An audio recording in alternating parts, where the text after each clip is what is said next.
In this video we're going to show you how to remove the door card trim from an Audi A3 8P 3-door model. That's years 2004 to 2012.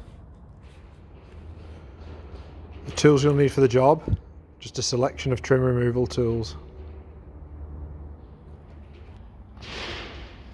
Firstly, the trim on the front door. Using your trim removal tool, start at the back, just get it in the little corner at the back and pry it away. And work along using your trim removal tool. It's just popped in all the way along with little push fit clips.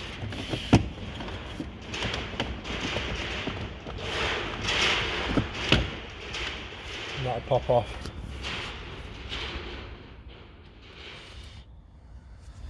On the rear trim, you need to start the front on this one because the back's hooked in.